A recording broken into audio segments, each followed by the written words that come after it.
Oh, my God. Well, I think we've helped literally no one, which is my goal. That is the goal of the podcast. My goal is just talk and right not here. help a damn soul. Oh, you.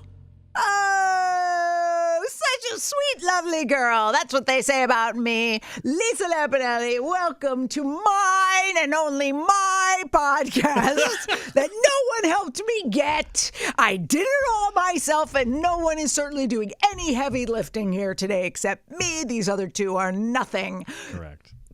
Okay, now, welcome to Shrink This with Lisa Lampanelli. I, of course, have my lovely and talented and very titified host, co-host, or sidekick. What is his name? Why, it's Nick Scopoletti, also known as Love Vandal Jones. Yeah! We were just studying Nick in the mirror and seeing what parts of his body are most heinous. What did we land on?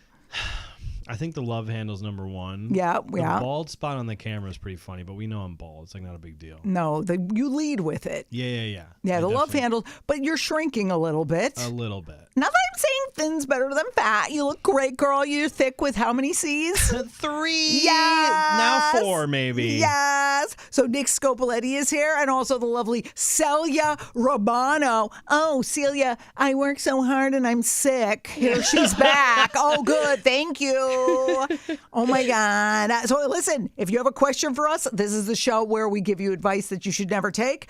Obviously, send any inquiries, any problems you're having to shrinkthisShow@gmail.com. That's shrinkthisShow@gmail.com. We'll be here every week or every other week or something to tell you stuff that you'll ignore, but we may make you laugh along the way. Or maybe if not, I don't care. All I care is that, like, all morning, Celia has been walking around the room getting electrically shocked because she's wearing these heinous suction-cupped moon boots, as they're called.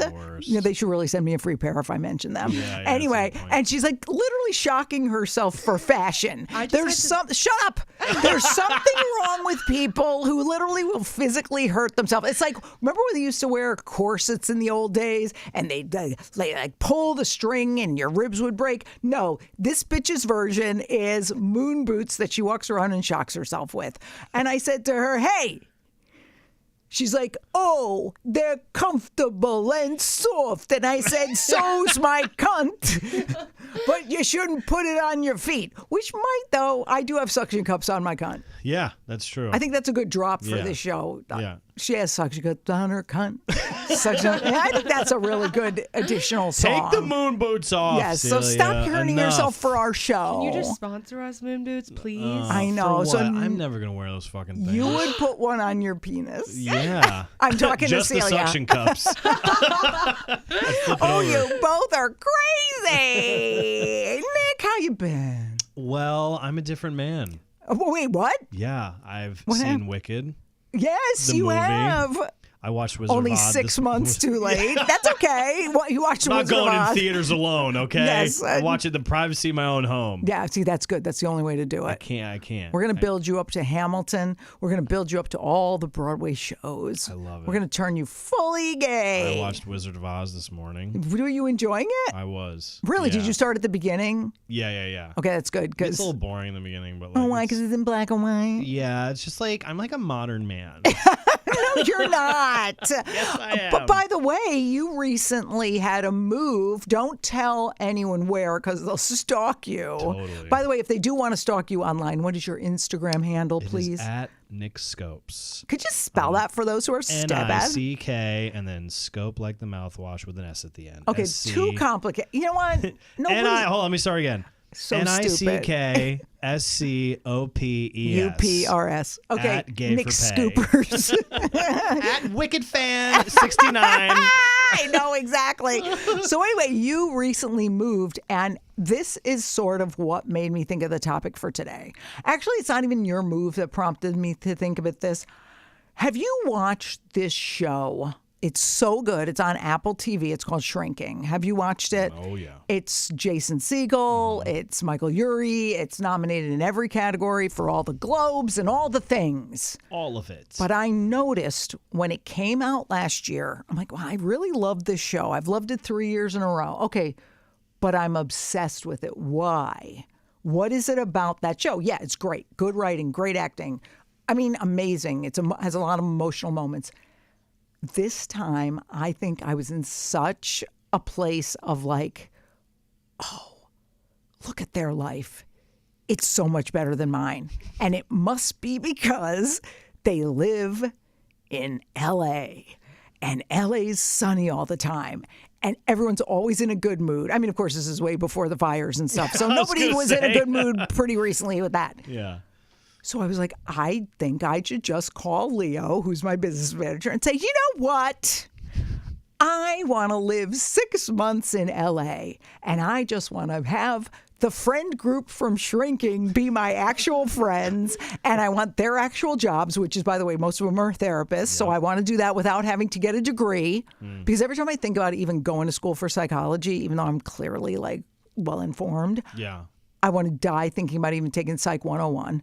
But I'm like, all my problems will be fixed by moving to LA. Friend group will be better than my friend group here because you're in my friend group here. It's not great. Not awesome. Not no. Terrible people. You could do better. I definitely am above you. Yeah, for sure. The weather would be better. Apartment living would be so much easier.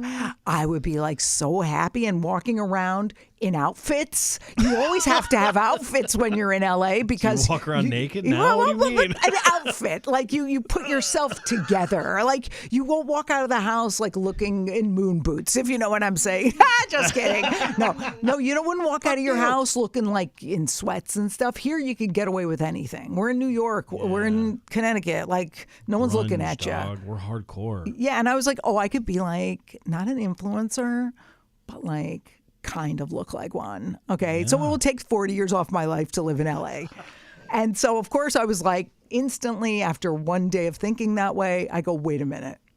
This is what they call in 12-step programs geographic sobriety. The geographic cure, which is, oh my God, my life sucks here. I bet if I move to insert place here, my life will be much better. Right.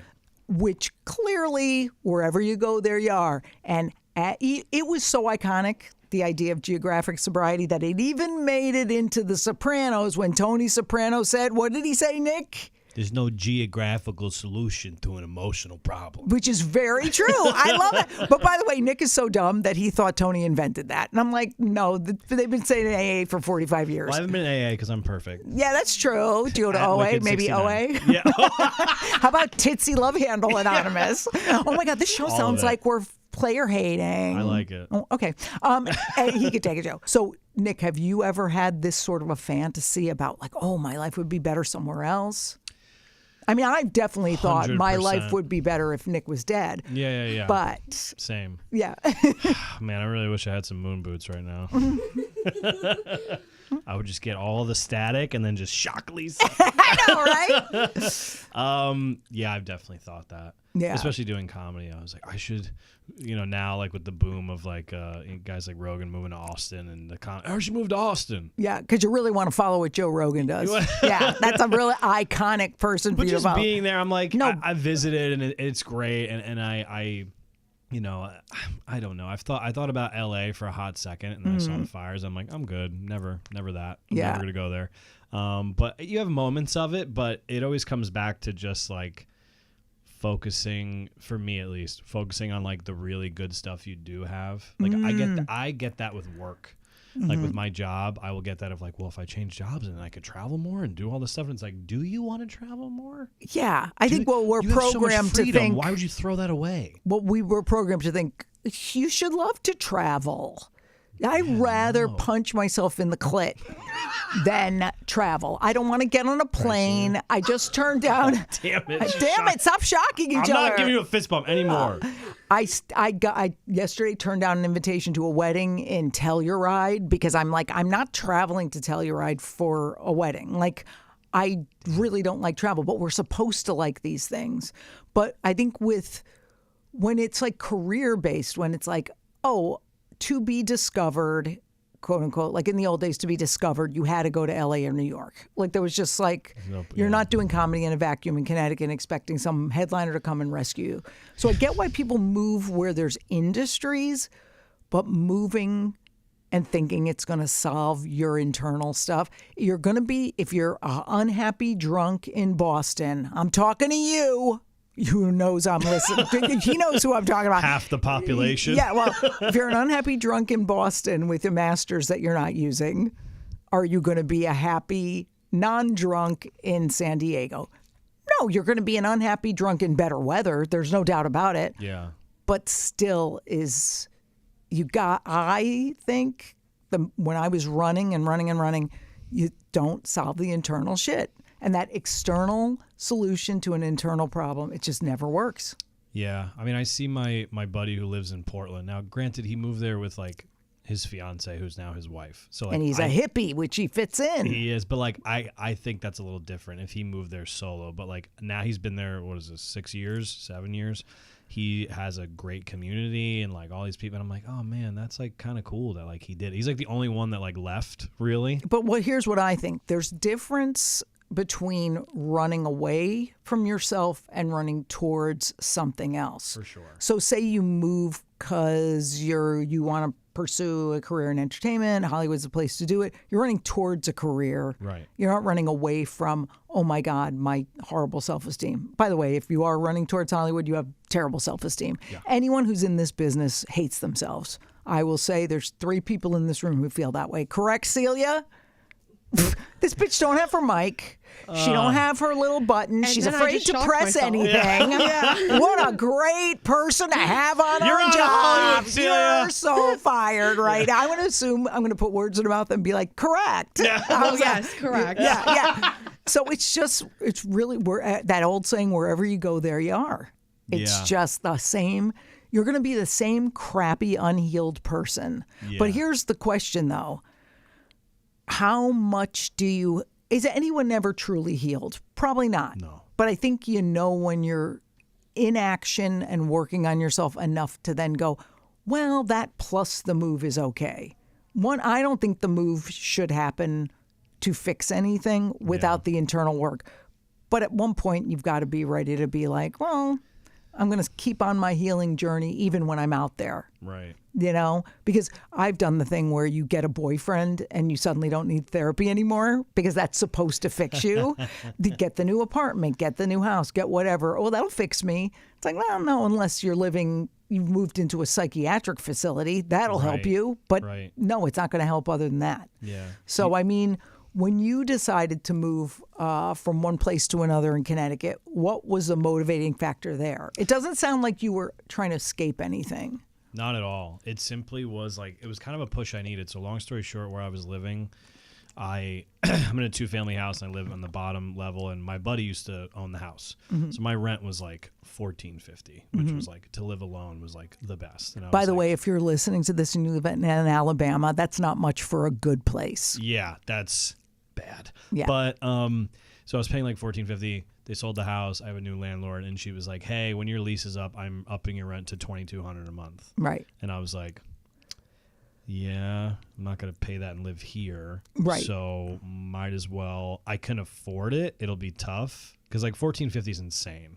Yeah, that's just like free. I had a good deal for a long time, so I was like, you know what? It's going to give me a push to move somewhere that's closer to the city to get a new, nicer apartment and kind of branch out. So it gave me the push I needed, and I at least had like a goal and focus to save money for. I was like, all right, I have something I really want to do here. So that was the big push, and But it almost seems like you were running towards a better situation. Yeah, I'm inching towards New York City. Well, but also know the price is better, what you're getting. If the price is better for what you're getting, 100%. You're geographically closer if you have to run into the city for jobs. I mean, as if anyone's hiring you. That's pretty funny when I say that. I actually work here. So. Let's all just chuckle like a lot. I'm a caterer here. But it's just seeing I think any time that we can go internally and say, is it something I'm trying to fix inside me and running from that problem? Like every year I have like a necklace I get printed up of what I have to work on that year. So 2 years ago, it said good enough. Last year it said, speak no evil, because I gossip too much and that's just beneath me. Right. This one says stop running, because I work on myself a lot and I look internally a lot. But there is like still too much running from stuff. Like there's still issues that, oh, you're 63, let's go. Yeah. So I think when we use a location, it just never really works out. Every time we go to a certain pizza place, we go to this place called Sally's in Connecticut, and it's in a complex where there's this beautiful apartment building. And every day I'm walking to my car from the restaurant, and I'm like, why don't I just move in here? I mean, how easy is apartment life? Like, you don't have to do a lawn. You don't have to have guys who work for you. You don't have to plow snow. Oh, wait a minute. But you do have to, like, worry about your packages getting stolen. You have to worry about walking from the car and unloading your stuff. Like, you don't have a driveway. So it's never really about the thing. It's about, well, what am I trying to say? Oh, I want more ease in my life. Right. So that can be done without a big move. Yeah, 100%. I think now I want to ask this. Do you ever think that a move is the thing for a person? Probably if you're getting yourself, I think if you're working on the inside stuff and doing it, yeah. And also if, like, say you're brought up in some town where there's no industry for you, you got to go. But I think it's when people try to use it as a fix. It's like anything else, right. Using shopping as a fix for stuff. We were talking on the way in how, like, sometimes when you're like, oh, I'm pretty good with money, but sometimes a girl just needs a sweet treat, like that, the sweet treat thing, or the Shine haul, the Team U haul, or the Amazon haul. It's all bullshit. Is that, do you guys know what I'm talking about? Celia's fucking laughing. Absolutely. It's all trying to fix something inside. So I think it's literally about all these weird moves and different things is going, oh, is that something I could work on in there first and then attack? I think the moral of the story is you need to work on yourself and don't just buy moon boots. I think that's I think it's shockingly good. No more. We have a couple questions. And again, listen. We're not judging, but we are. Yes, we are. So if you want us to answer your question, remember to email us at shrinkthisShow@gmail.com. Again, it'll get our attention if you compliment me, or if you put Nick down. Yes. Or if you tell Celia those shoes are ugly. Exactly. Wow. I think if you put an eggplant emoji in the subject line. That would definitely get our attention. We're talking about geographic sobriety, which is running away from your problems thinking a place is going to fix it. Yeah, so I was asking kind of about the college move because at least where I'm from, Louisiana, people don't branch out. They really stay, like I said, below the Mason-Dixon line. Mm-hmm. And like they all go to the SEC schools, which is kind of like a cult in itself, genuinely terrifying. Right. But I was the only person who went to like anywhere else besides the South because I went to Wisconsin. And I always was like, since I was a kid, I was like, get me the fuck out of here. I don't want to be in this debutante stuff anymore. I don't want to be in this society where everyone knows everything and everything's frowned upon, because that is what New Orleans is.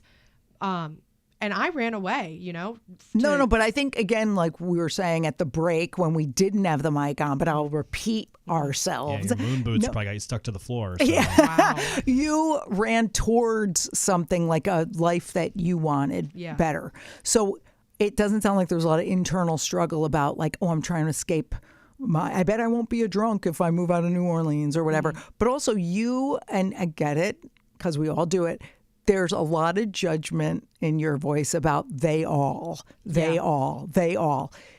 If you didn't have the privilege of having the means to move, absolutely, you would have found the people that you could have vibed with. Because even if 50% of people in New Orleans are stuck and racist or whatever the hell, or debutante stuff, there's communities all over that I think are fine. Mm. So we're lucky enough to have the privilege of going, oh man, I can go away to college and kind of get out of that. And I vibe more with Wisconsin. I don't know if you like milk and cheese a lot, but that seems to be a great thing. I like to drink. And that's the thing okay. There. See, she's a drunk who tried to escape. Geographical, not sobriety. Yeah, there you go. But yeah, I think like college is a different animal because people want to go where they want to go. And they think they're going to have that Ivy League life if they go to Ivy League, and maybe that's rapey and terrible. Like sometimes they're rapey and terrible. Every college is rapey and terrible. Like I always worry about every person I know who goes to college. I'm like, you're going to get cornholed by somebody. That's why I went. Yeah. To do it or have it done to you. Ah! So I think it's more like if you do some internal soul searching and be like, that's kind of moving for the wrong reason, I think that's fair. Everybody likes, and also it's just preference too. Yeah. It just I think moving's fine. Just don't think the problems are disappearing because of the move. Yeah. Because if you're going to complain about the people in New Orleans, or I'm going to complain about the people in wherever, LA, Tucson, we're going to find the same complainy people to complain about in those locations. So we're going to eventually have to work on that and that judgment. So it eventually comes down to us just working on us. Yeah. That's true. So take off those boots and shut the fuck up. Okay. Just kidding. Love you, mean it. My boots have clearly is like a point of conflict here. Very much dude. so. Those I think boots were not made for walking. They were made for running the fuck away. Yeah. I'm triggered. Love it. Yeah. Okay. I hate that expression. Okay, Nick, what's our first letter? Our first letter, I'll do it. Oh, it's gay man. Okay. How do you know? Did he say? It's like in the first 3 words. Okay, yeah. well, there you go. You're pretty close to that. Dear Lisa, I'm a 50. Oh, he's 52. Dear Lisa. You made it to Harvey I Firestein. don't know. I'm a 52-year-old gay man who has worshipped the Queen since I first saw you live in Toronto. See? 20 years ago. See what happens when you give me a compliment? It works. This asshole's letters got on. Go ahead. Thank you for all the laughs. I have dated so many shitty guys. Aw. Twinks, bears. You got to narrow it. Otters. No, I mean otters, cubs.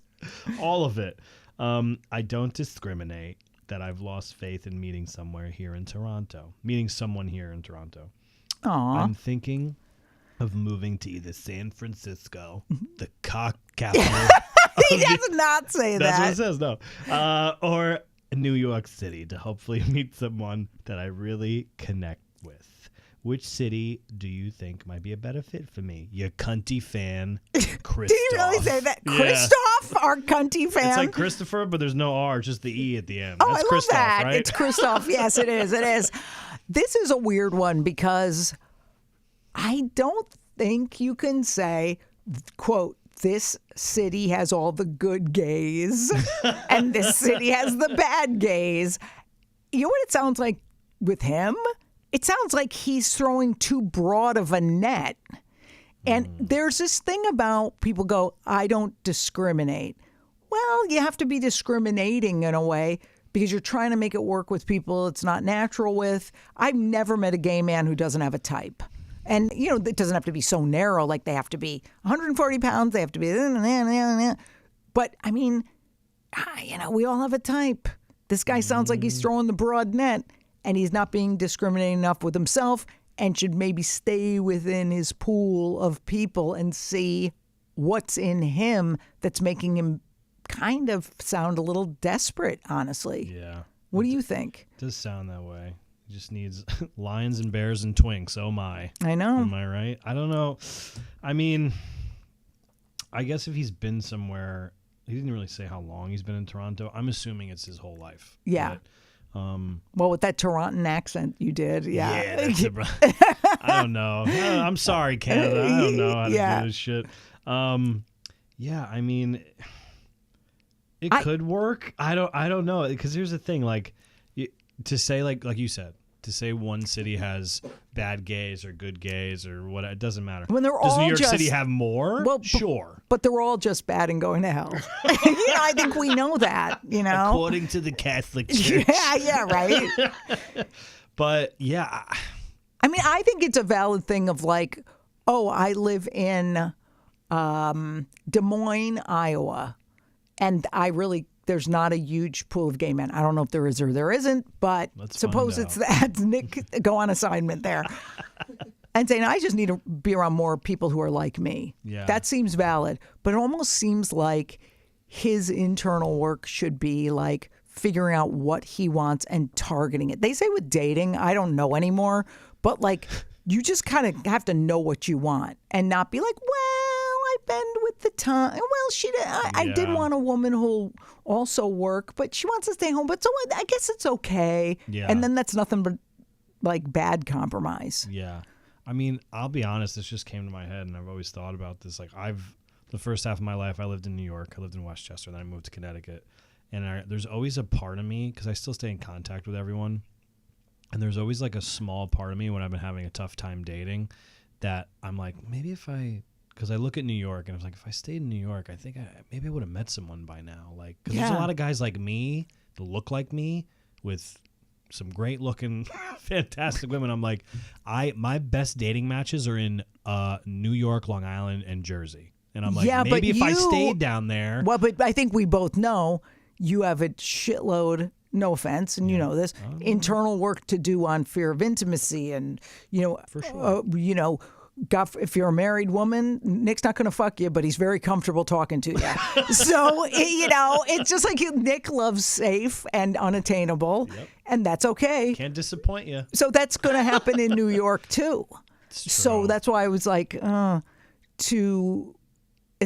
the only way I think a geographical thing works for dating is, again, if there's literally no gay community, you got to find one. Yeah. I think the only time it really works is when it's a nursing home. Because if you're old and go to a nursing home, there's a pool of like jacked up old dudes that you could bang. Yeah. So that would work. Yeah. Whereas if you're kind of not, say you're old and living in a house by yourself, you're not getting laid. So I say geographical cure is after age 83 and you've given up going to nursing home. Right. And if you're a gay in Des Moines, get the fuck out. That's right. That's what I'm saying. There's a place in Florida that I think is called like the Villages. Yeah, yeah. Dude, it's like just high school for seeing, like they're just There's partying. STDs. Yeah, and bang. Well, ever since like erectile dysfunction medications, I think like STDs amongst the elderly community has gone up like 300% or something. And that's just me. Yeah. All right, you got another letter? Oh my God. Yeah, so dear Lisa, since the election, I've been so depressed and I'm thinking of leaving the country for Ireland. Interesting. I'm Irish and love it there. Start over. You have to do it in an Irish accent. Do it like Lucky Charms. Dear Lisa, Oh, that's good. since the election, I have been so depressed and I'm thinking of leaving this country for good old Ireland. Ireland is a beautiful place. I'm Irish and I love it there. Do you think this is reasonable? Am I just overreacting? Yeah, Thanks. no, you're not overreacting. Mauve. Maeve. Maeve? Hey, Mauve. Don't you remember? Hey, man. You don't know this, but there used to be a soap opera on Before All My Children on ABC. It was on 12:30 to 1 called Ryan's Hope. And it was an Irish soap opera, but that took place at an Irish bar in New York. And the matriarch of the family was Maeve Ryan. What? Played by Big Red from Orange is the New Black. You know, the Kate Mulligan, that, or whatever her name is, that battle axe, when she was young and hot. Isn't it funny the big battle axes sometimes are actually hot? Yeah. Subject for a future podcast. No, but that's a weird one. So many people talk about this dual citizenship and should I go to a different country? He doesn't sound like he's trying to escape internal shit. He's trying to just escape. And I would say this is probably the one time, if your heart really tells you that I would be happier in a different country. And trust me, my shrink is British and lives there, so we do Zoom. I don't fly there every week, even though I'm you got an wealthy. overseas shrink? Yeah, she's rich. Honey. She says more than anybody else, she goes, we have tons of problems here too. She goes, you guys are, of course, a laughingstock, which we are. She goes, but we have huge problems here too. So as long as he's not delusional about Irish politics being perfect, because I think that's the problem. That's the only time. Remember, I said I hate travel and I'd rather punch myself in the dick. Do it. Well, the one time I ever think about travel, I go, Ireland is so beautiful. It's all green. Well, so is the U.S. if you go to a frickin' forest, but I'm not going there. I won't even go in the woods, but I'm going to go to Ireland. The rolling hills of Ireland. But if he has good, solid memories of loving it there, and really feeling at home there, I think that's different than running. It's almost like a run away and a run towards at the same time. What do you think? Yeah, I mean, Do whatever you want. Who cares? Why are you listening to this? No, I'm just kidding. You're an idiot. I mean, Well, you know what? I also this is think, a tough one. I'm going to interrupt you Yeah. because you weren't saying anything anyway. I was Also, thinking. don't we need more people like him to stick around? And I get that we don't, every person in the U.S. doesn't owe the world anything. Like, you just have to live your life. You don't have to help other people. You could be the dick you are and just be self-absorbed or whatever, Nick. But people who, like, really are on the right side of things, it's good to have them here. So I think he has to just resolve it within himself. And also the knee-jerkness of it, if you just let it be for 3 months and see how it is. Yeah. If your internal stress is through the roof and it hasn't worked to do anything else, and you're kind of have a safety net and you're like, let me just live where I have dual citizenship, go for it. Yeah. Hell yeah. I mean, you could stay here and be a cop like most Irish people. That'd be fine. And a drunk with a gun at night, as David Tell said. We need those. Yes, we do. Okay, stay here. Shut up, all cops are bad. That's actually a good point, though, of like, go for like 3 weeks and like see how you feel. Well, like, I didn't say that. Well, like, because no. It's okay. No.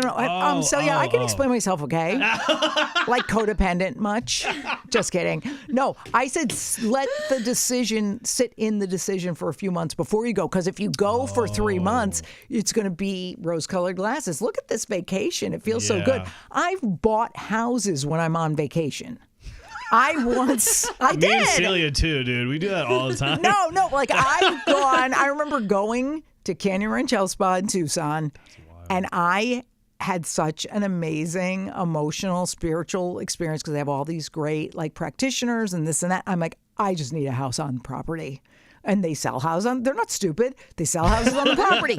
So you suddenly move there. Guess what? You still got all the same fucking problems. Yeah. So if he would go to Donkey Irish country for like 3 months, he might still have the rose-colored glasses and be like, "Ay, a pub." And like every time I watch Ted Lasso, I want to move to England because I was like, "Oh, that's true. Wow, a pub. Everyone would know who I am."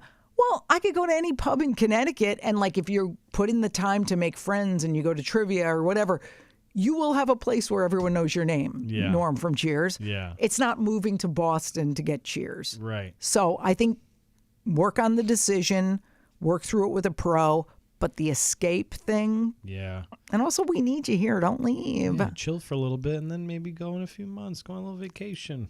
Don't go on a vacation. And then come back. Stop with the vacation. Take me. You shut up. We got one more, bitch. We got one more. All right. No, I think they're French. Oh, no. I mean, great. I don't really know it. Boo. Bonjour. I can't do a French accent. I've lived in... I can't do it. Nope. I've lived in Paris close to my family my whole life, but think the proximity to my parents, particularly my mom, has held me back from chasing my dreams and doing what I want with my life. She's a total control freak and criticizes me constantly. She'd be like me. My mom's dead. Yeah. Should I move away from her so I can grow and finally feel free, or should I just limit my phone time and visits with her and stay here? Thanks, Amelie. You say it. You're from New Orleans. Amelie. Right, whatever.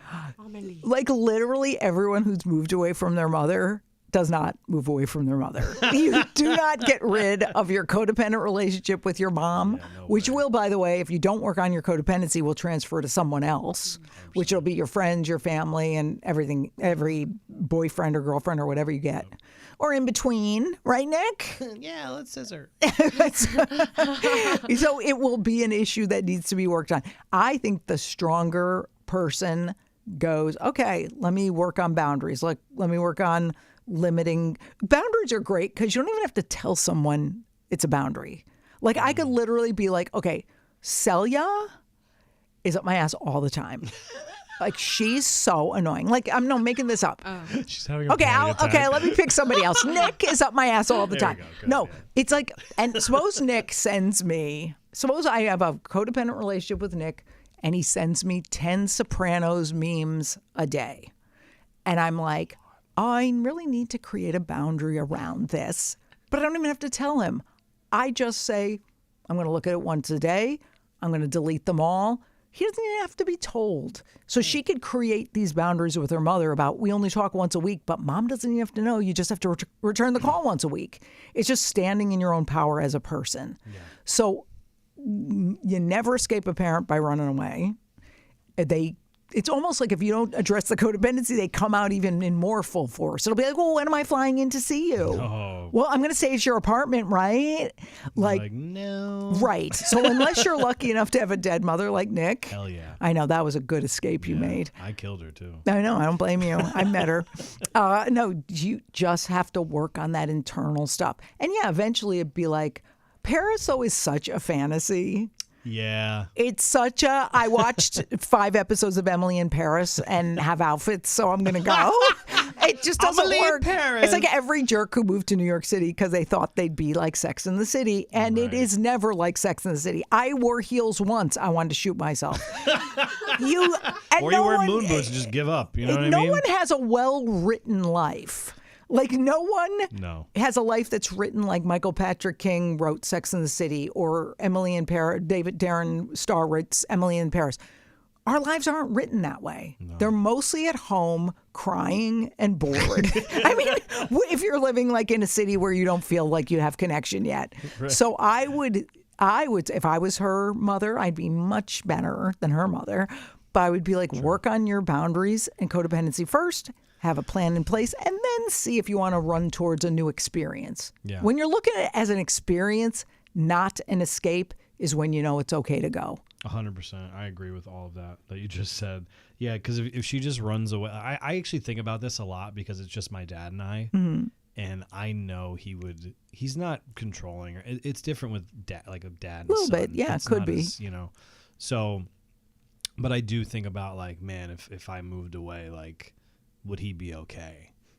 Yeah. Even to New York, even though it's an hour and a half drive to Connecticut where he lives, I would be like, oh, would he be all right? Like, and I don't have that codependency stuff, but it's still, I get it. Like, that's something I would definitely worry about. And to leave, she's in New Orleans, to go to France. Yeah.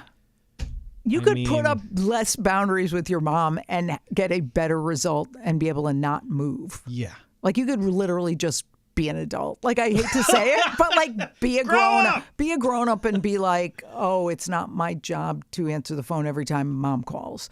100%. Or I just the phrasing she said about, because of my mom, I haven't pursued my dreams. Like, there's literally no parent who ever says, I don't want you to live your dreams. Or there's probably very few. Yeah. Most people just, you have to kind of straighten them out a little bit. Yeah. Or at least, I mean, like, I remember when, like, I stopped, this is so messed up, but I stopped like telling my dad things, like cool things that happened in my life. Yeah. When I was like 23 or 24, I just stopped because every time I was excited and I told him, he always came back with, well, you know. Oh, yeah, you're going to do that. Like the Livia Soprano of like, oh, the world. Yeah. Are you sure? So my grandmother was the same way. I was like, I'm just not going to tell anyone anything anymore. Right. So like, that was the boundary I did. And he didn't want me to not be successful. Like, I don't know how toxic it was fear. This relationship it's just fear. is, but I mean, I don't think your mom was like, don't take that job, you fucking loser. Right. Well, like, I heard on a podcast that not ours, one people actually listen to, where she said, no one sets out to say, I'm going to be a shitty parent. No. It just is stuff that, you know, they're doing their best. Her mother's probably some big yenta who just wants her to be safe. You know, oh, it's better you have a job as an accountant. Why are you going to major in that? That's it's just hard to be an actor.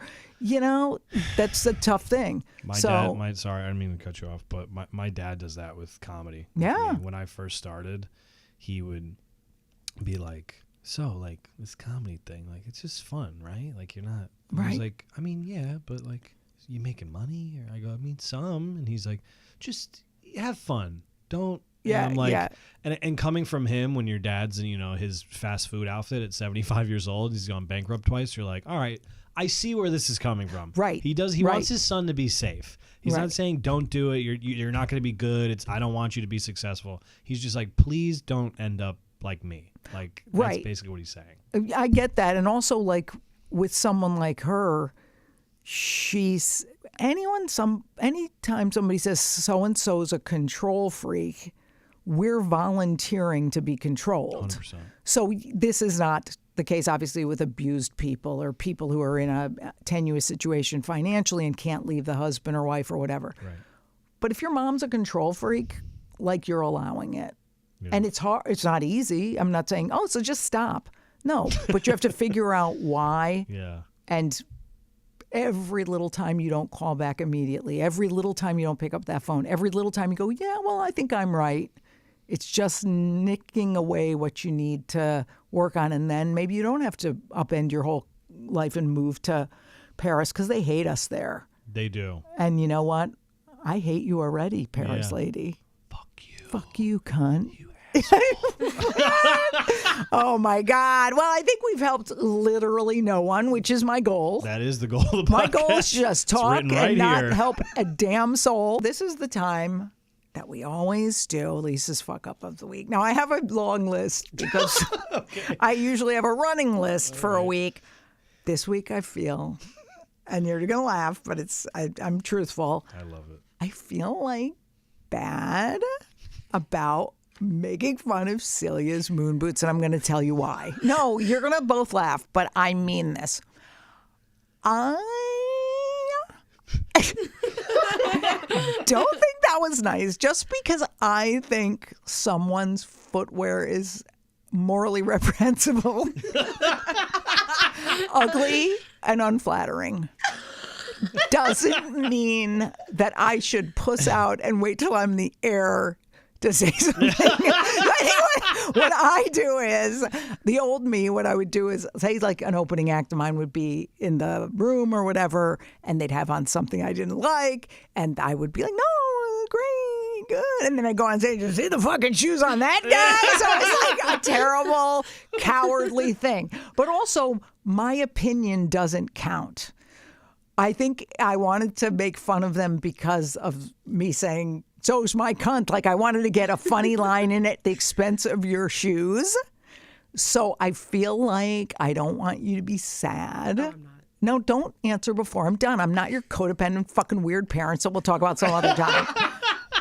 I don't want you to feel like, wow, I'm going to come in here and, oh, suddenly I'm the fucking fodder for the routine. And you probably are. You're going to have to be.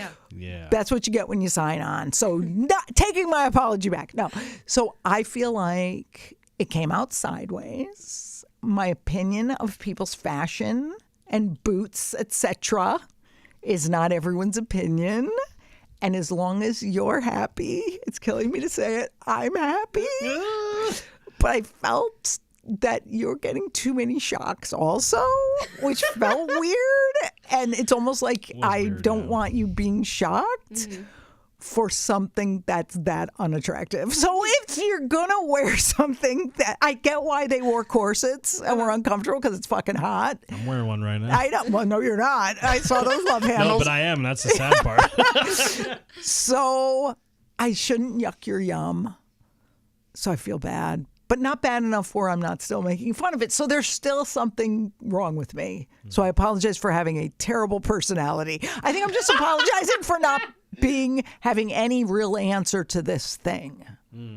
Like, how do you be a comic, and even though I'm retired, and not make fun? And how do you really do it? But I'm still finding my way. So I apologize. I just don't know. Well, I love being a clown, so I don't mind being made fun of. But will you be laughing when you fall on the ice and I don't? Well, no, because I have a driver. So, just kidding, I don't. Nick actually drove. Absolutely annihilated with that. No, you know what? That is funny, though. No, you're right. There's certain, but don't you have the thing where, like, you wear them and then you change them into shoes that don't shock you? Because I think there's two issues. The two issues are, I find them weird looking. They are. And only cute when you would have like proportionately like leggings or whatever, because then they would be some proportion. Like, yeah. I mean, it shouldn't be box. It should be, who am I? I'm an influencer. I'm a fashion influencer, Which people. is, by the way, what I have on. I know you have box. I get it. I've done box. But the thin legging and that would probably be, oh my God, they're a fashion piece. Mm-hmm. And now it just looks boxy. But so it doesn't matter if I like them or hate them. I just also was like, wonder why you're willing to not change and then not get shocks. But that's none of my business anyway. Honestly, I didn't think about it. So maybe I'm a great person because I've opened you up to this possibility. Yeah. I actually do get concerned over youngsters, and you're young, you're 22. So I get concerned over like, ooh, this pattern of volunteering for pain probably is in other areas of one's life. You know what I mean? Yeah. Like overdoing things, overworking, overexercise, or not eating enough, whatever it is. It's like, ooh, how much pain are we going to volunteer for? So I think I saw them as more of a symptom of, ooh, self-inflicted harm. You're doing SH, self-harm. I'm wearing boob This boots. is cutting. This is your version of cutting for cowards. So I just want you to be okay. I think at heart it was a noble pointing him out on my part, but came with a joke that I don't like. So that's all. I apologize if, I apologize that it was probably said incorrectly. Does that make sense? Absolutely. Just say, I forgive you, Lisa. I forgive you, Lisa. Who's the cutest person I ever met. Yes. Go, the no, cutest you're supposed to person say I've ever that met. about me. Okay, And you're it what? does look. I do look like Minnie Mouse, so I can't even like, get mad at you. She kind of does. She can't even. Yeah. All right, next week we come in, she's gonna have like snatched leggings. I'm like, oh my god, look at me. But you're right. Just take them off when you're in here and don't shock yourself. Just go in bare feet. Do something. I will. Do you have good I don't know about feet? bare feet. I have big feet. Me too. What size? 11, Holy shit! Yeah. Mine are 10. You have drag queen feet. and they're wide. Holy- I'm also 5'10". Oh yeah. Yeah. Huh. Interesting. Nick. I'm very, very tall. Nick, how tall? How much big are your feet? 11 and a half. Holy shit! Well, we know And- what and that wide. means. Follow me at Nick Scopes. Nick Scope Love Handle Big Cock that guy. I'm 11 and a half. All right, so as long as Celia forgives me, I'm happy. And by the way, I know I mispronounce her name. It's on purpose. It's a control thing. I'm working on it. Okay. So listen, this was fun. Nick, did you have a good time? I had like a blast. Well, you know what? I'm going to say our very, very neatly typed up outro, which is thanks for listening. Be sure to email us your questions at shrinkthisShow@gmail.com. That's shrinkthisShow@gmail.com. Follow me on socials, Lisa Lampanelli. Lisa Lampanelli. She's a big cunt, and we know it. And listen to what is it? Wait, this is the one we always have to edit. Make sure to listen to Shrink. Well, Nick should be doing this. You do the loser work. All right, cool. Here. Hold on. I shouldn't have. Celia, you know what? I take it Make back. sure to follow me at you socials. Make it, shut up. At Shut Lisa up. Lampanelli. I take back my apology. Make Nick do the loser stuff. Go ahead, Nick. Make sure to follow me on socials at Nick Scopes and Lisa Lampanelli. Yes. Follow both of us. And make sure to listen to Shrink This on your iHeartRadio app or wherever you get podcasts. I get mine at the iHeartRadio podcast app. Where do you get it, Nick? Where do you get yours? Usually Spotify. So you're fucking supposed Oh, to iHeartRadio. Yeah. You're such a fucking jerk. on We love purpose. you. Shrink this. Bye. Oh, f- you.